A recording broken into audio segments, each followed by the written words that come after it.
What's up, gamers? I just went back and replayed Star Wars Battlefront 2004.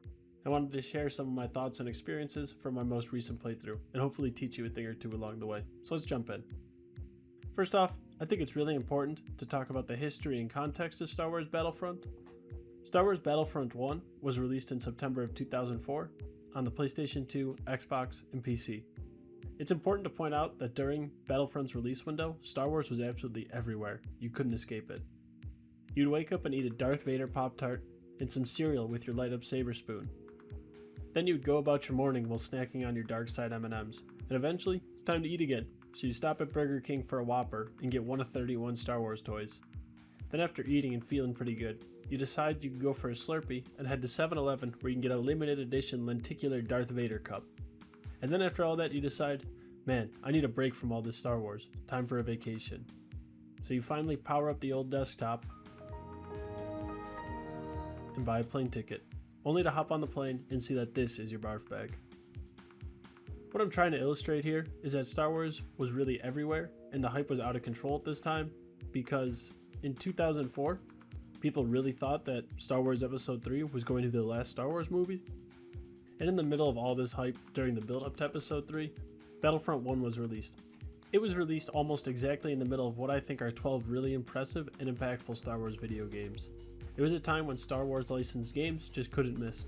Here's a list of the 12 games by release date that I just mentioned, so I hope you're seated because we got Star Wars Galaxies, Star Wars Knights of the Old Republic, Star Wars Jedi Knight, Jedi Academy, Star Wars Rogue Squadron, Rebel Strike, Star Wars Sword of the Falcon, Star Wars Battlefront, Star Wars Knights of the Old Republic 2, Star Wars Republic Commando, Star Wars Episode 3 Revenge of the Sith, Star Wars Battlefront 2, Star Wars Empire at War, Star Wars Lethal Alliance, Star Wars Battlefront Renegade Squadron, and Star Wars The Force Unleashed.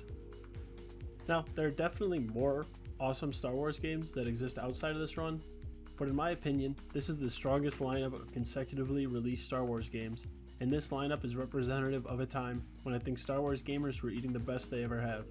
Now back to Battlefront. If you really want to know what I think of Battlefront, I think Battlefront 1 was an extremely challenging game that is still very much worth playing today. It does have some rough level geometry and ridiculous difficulty spikes, but the geometry problems are extremely few and far between, and maybe these difficulty spikes are just because I'm bad at games now.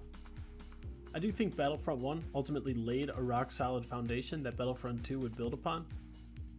Battlefront 1 was an extremely enjoyable experience still to this day, and at this point it probably will be forever.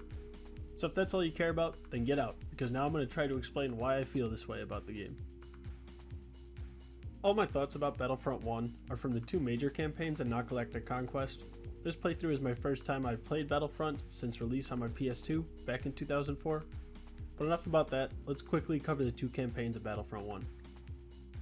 The first campaign in Battlefront 1 focuses on the Clone Wars and sees you playing 3 missions as the Confederacy and 4 missions as the Clones. It seems to try to cover all 3 movies despite coming out before Episode 3's release, and I think this is because the Kashyyyk Beach mission is probably based on some storyboard or outline from Episode 3 that Pandemic had early access to. Overall, I thought this campaign was incredibly hard. I think most of the difficulty can be attributed to the droideka. Anytime I encountered a droideka, I had to stop everything I was doing and focus fire on it. In addition to that, it seemed like one enemy droideka could easily turn a squad of clones to Swiss cheese. I swear the clones would see them unfurling and immediately stop anything they are doing and run to a large open space with no cover whatsoever. When playing as the clones, it feels like so much of the battle is dependent on the player's ability to manage the droidekas on the battlefield and hop from command post to command post. I also thought that the levels in this campaign were almost more linear in their design, not in like a literal sense, but it was more dependent on taking certain command posts in certain orders, or else the mission is pretty much impossible. But this approach to levels, whether intentional or not, led to some fun gameplay experiences that went something like this. Step 1. Try to brute force my way through and then lose horribly. Step 2. Deploy a strategy, then lose again, but a little less horribly. Step 3. Repeat step 2 maybe 3 to 10 times. Step 4.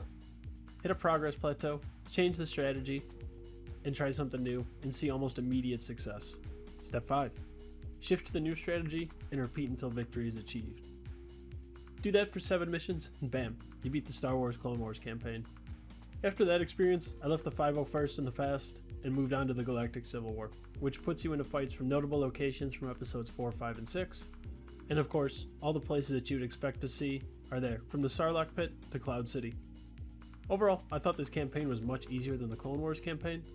In fact, before this replay of Battlefront 1, I remembered Hoth and Endor as being the two hardest missions that I got stuck on back in 2004. But on this playthrough, I thought they were definitely easier than most missions. Just like the Clone Wars, it's a few missions for each side and then it's over. Speaking of missions, I want to compliment Battlefront 1 for its amazing ability to stretch some simple level geometry and textures to create extremely recognizable and memorable levels. I'm sure every other video about this game says this, but Battlefront 1 really does an amazing job at making you feel like you're in the middle of these huge Star Wars battles that feel very boots on the ground. Now though, I wanted to call out some more specific things in the game that really stood out to me. First on this list, as mentioned earlier, is the game's difficulty. Now I know difficulty in games is an extremely hard to balance and completely subjective experience, but at times I felt completely defeated by Battlefront, specifically on the Geonosis and Renvar clone missions. Those two felt like no matter how well I played, the mission had to be played almost perfectly for any chance of success. In fact, the Renvar mission almost made me set the difficulty as normal. I ultimately decided not to, because I tried playing the mission on normal and was about to win by 50 tickets, so I decided that normal would have been too easy, and without any defeats or losses, the game could probably be beaten in under 5 hours and the victories would feel empty. So I pushed through on hard. Building off that difficulty and kind of tying into it, I also thought that the AI in the PC version, when compared to the PS2 version, is much more advanced or dynamic. They seem to move around the map much more effectively and could instantly laser you and your team. While on the other hand, your friendly AI seems to only have one difficulty setting. Maybe some of this difficulty is because I didn't cap the frame rate until the Endor mission, and maybe the AI logic is bound to frame rate, but who knows? I still pushed through and beat the campaigns on hard, and I'm happy I did it. In addition to this difficulty, I also really enjoyed how stripped back this game is when compared to Battlefront 2. Battlefront 1's HUD displays less information than Battlefront 2's, but I think after playing both, I do prefer 1's simpler HUD. As for me, it encourages more awareness, rapid decision making, and deepens my immersion. Some examples of this include, in Battlefront 1, when in combat, I can only see my total bullets, not how many are left in my magazine. And because of this, I have to be aware of when my last reload was and how much I have shot since then.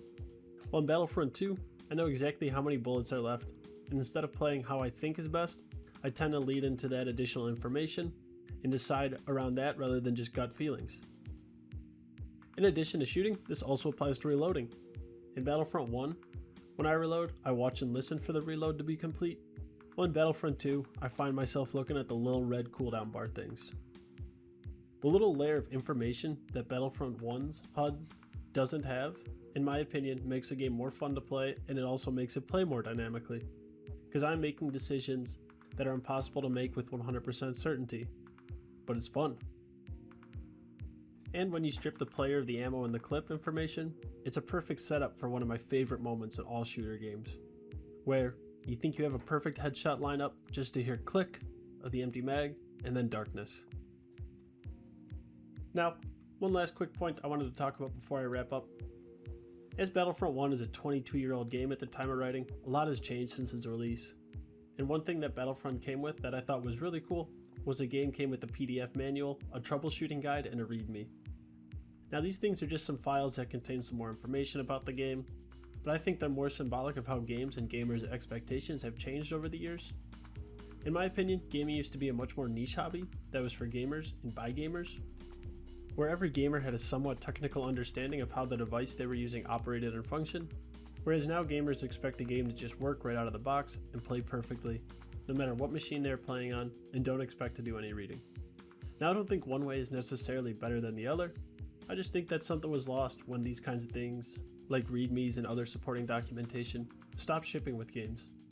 I'll include a link to the files in the description in case anybody wants to take a look for themselves, and I recommend anyone interested in how gaming has changed and evolved to look over them and try to imagine what it was like trying to play Battlefront 1 on some old Windows XP machine that wasn't up to recommended specs.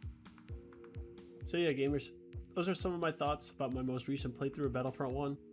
If you have any thoughts about this game, let me know in the comments, and if you'd like to watch me struggle through it, a link to my playthrough should be somewhere on screen. and it's in the description. Also, quick shout out to George_1928 on Reddit for the CD key.